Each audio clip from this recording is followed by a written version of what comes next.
కాంగ్రెస్ పార్టీని సృష్టించింది ఏవో హ్యూమ్, బ్రిటిషోడు. నిన్నే పార్లమెంట్లో నరేంద్ర మోడీ చెప్పింది అదే. విభజించి పాలించు అనేటువంటి కాన్సెప్ట్ అతందే.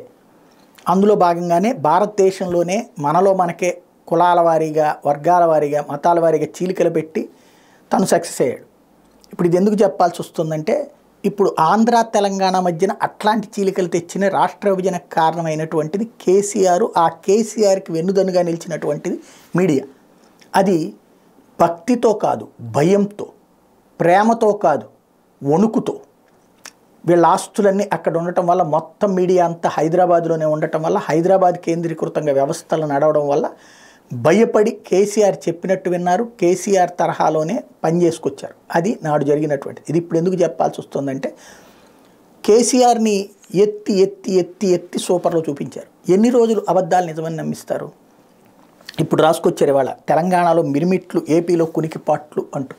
అసలు తెలంగాణలో కరెంట్ అద్భుతంగా పెరిగిపోయింది, ఇప్పుడు ఆంధ్రప్రదేశ్లో. ఇదంతా రాసినటువంటి ఈనాడు అక్కడ కరెంటు కోతలు రాయాలి. ఇక్కడ కరెంటు కోతలు ఉన్నప్పుడు మనం మాట్లాడుకున్నాం, కరెంటు కోతలు చూసుకోండి, కరెంటు బిల్లులు చూసుకోండి. మన దగ్గర ఎక్కడా మొహమాటం లేదు.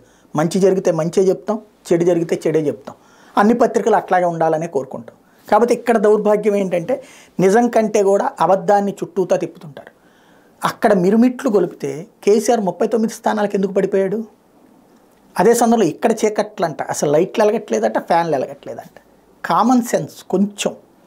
ఖచ్చితంగా ఎండాకాలంలో కోతలు వచ్చినాయి, అరగంట, గంట, 2 గంటలు అయినటువంటివి కూడా ఉన్నాయి ఖచ్చితంగా. అప్పుడు జరిగినప్పుడు జరిగినాయి అని చెప్పాను నేను కూడా. లోపం ఎక్కడుందో కూడా చెప్పాను.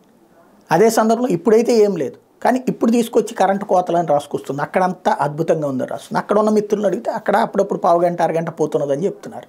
కానీ ఎంతకాలం ఇట్లా ప్రజల్ని మోసం చేస్తారంటే, అక్కడిది ఇక్కడికి తెలియదు, ఇక్కడిది అక్కడికి తెలియదు కాబట్టి అన్నటువంటి ఉద్దేశంతో రాసేది రాస్తూనే ఉన్నారు.